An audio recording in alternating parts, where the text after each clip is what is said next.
Hello friends, welcome back to SRV கலக்கல்ஸ். இன்றைக்கி நாம் உப்பு துண்டு வச்சு ஒரு அவியல் ரெசிபி தான் பார்க்க போகிறோம். வாங்க வீடியோக்குள்ளே போய் பார்க்கலாம். அதுக்கு முன்னாடி நம்ம சேனலை ஃபஸ்ட் டைம் பார்க்குற வியூஸ் ப்ளீஸ் சப்ஸ்கிரைப் பண்ணி வச்சுக்கோங்க. அப்போ தான் நான் போட்ட வீடியோஸ் எல்லாமே மிஸ் ஆகாமல் உடனே உங்களுக்கு நோட்டிஃபிகேஷனில் வரும்.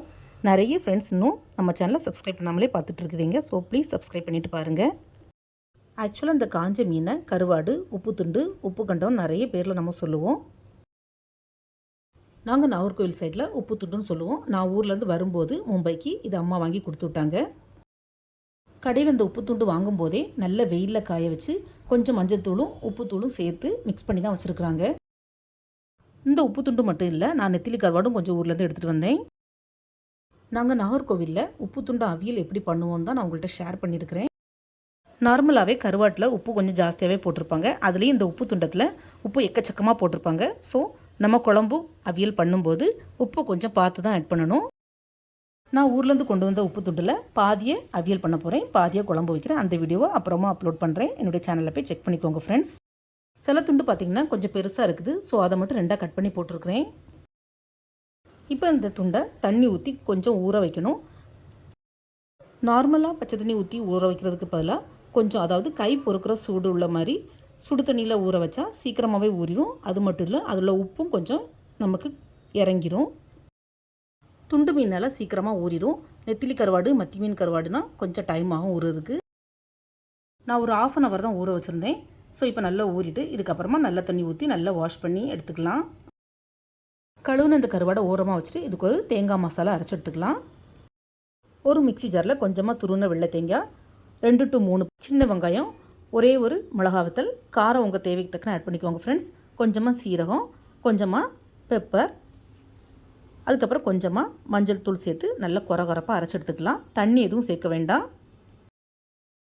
இந்த உப்பு துண்டு அவியல் பண்ணுறதுக்கு இதுதான் மெயின் இன்க்ரீடியன்ஸ். ஸோ குவான்டிட்டிக்கு ஏற்ற மாதிரி நீங்கள் குறைவோ கூடுதலோ ஆட் பண்ணிக்கோங்க. தண்ணி எதுவும் சேர்க்காமல் தேங்காவை இந்த மாதிரி கொரகொரப்பாக அரைச்சி எடுத்துக்கணும். இந்த தேங்காய் அரைப்பை அப்படியே கருவாடில் சேர்த்துக்கலாம். நான் இந்த கருவாடு கூட கொஞ்சம் மாங்காய் சேர்த்து வைக்க போகிறேன். ஸோ மாங்காவை இந்த மாதிரி நீளமாக கட் பண்ணி எடுத்துருக்கிறேன். ஒரு 5 to 6 மாங்காய் துண்டு சேர்த்துருக்கிறேன். கூடவே கொஞ்சமாக புளிக்கரைசல் சேர்த்துக்கலாம். ஒரு சுண்டக்காய் அளவுக்கு புளி எடுத்து கரைச்சாலே போதும். கூடவே கொஞ்சம் மிக்ஸி ஜார் அலசி தண்ணி சேர்த்துக்கலாம். தண்ணி ஜாஸ்தியாக சேர்க்க வேண்டாம். உப்பு துண்டு மாங்காவும் கொஞ்சம் வேகணும். ஸோ அந்த அளவுக்கு தண்ணி சேர்த்தாலே போதும். அதே மாதிரி உப்பும் கொஞ்சமாக சேர்த்துக்கோங்க. நார்மலாகவே நமக்கு கருவாடில் உப்பு ஜாஸ்தியாக இருக்கும். அதுலேயும் உப்பு துண்டத்தில் உப்பு இன்னும் ஜாஸ்தியாகவே இருக்கும். உப்பு கச்சிடுச்சுன்னா, அதாவது ஜாஸ்தி ஆகிட்டுனா எதுவுமே பண்ண முடியாது. ஸோ டேஸ்ட் பண்ணி பார்த்துட்டு எக்ஸ்ட்ராவாக தேவைப்பட்டால் மட்டும் ஆட் பண்ணிக்கோங்க ஃப்ரெண்ட்ஸ். இப்போ லைட்டாக மிக்ஸ் பண்ணி விட்டுட்டு கொதிக்க விட்டுறலாம். நம்ம ஊற்றுன தண்ணி, புளி தண்ணி எல்லாம் சேர்ந்து கொஞ்சம் சுண்டி வரும். அது வரைக்கும் வற்ற வச்சாலே போதும். இப்போ மாங்காவும் உப்பு துண்டு நல்லா வெந்துடுச்சு. இந்த ஸ்டேஜில் ஒரு கைப்பிடி அளவுக்கு நல்ல பச்சை கருவேப்பிலை சேர்த்துக்கலாம். கருவேப்பிலை சேர்த்ததுக்கப்புறமா கடைசியாக கொஞ்சம் தேங்காய் எண்ணெய் சேர்த்து லைட்டாக கிளறி விட்டுட்டு கேஸ் ஆஃப் பண்ணிடலாம். கண்டிப்பாக தேங்காய் எண்ணெய் தான் சேர்க்கணும் ஃப்ரெண்ட்ஸ். தேங்காய் எண்ணெய் தான் நல்ல ஒரு ஃப்ளேவர் கொடுக்கும். எண்ணெய் சேர்த்ததுக்கப்புறமா கேஸ் ஆஃப் பண்ணிவிட்டு ஒரு தட்டு போட்டு மூடி வச்சிடலாம். எப்போ நம்ம சாப்பிட போகிறோமோ அந்த டயத்தில் சுட சுட எடுத்து சர்வ் பண்ண வேண்டியதான். இந்த அவியல் உள்ள தேங்காய் மசாலாவை சூடு சாதத்தில் போட்டு கொஞ்சமாக தேங்காய் எண்ணெய் ஊற்றி பிசைஞ்சு சாப்பிட்டா செம்ம டேஸ்ட்டாக இருக்கும். நீங்களும் கண்டிப்பாக ட்ரை பண்ணி பாருங்கள் ஃப்ரெண்ட்ஸ். உங்களுக்கு எப்படி வந்தது, பிடிச்சிருந்தால் உங்களோட ஃபீட்பேக்கை மறக்காமல் ஷேர் பண்ணுங்கள்.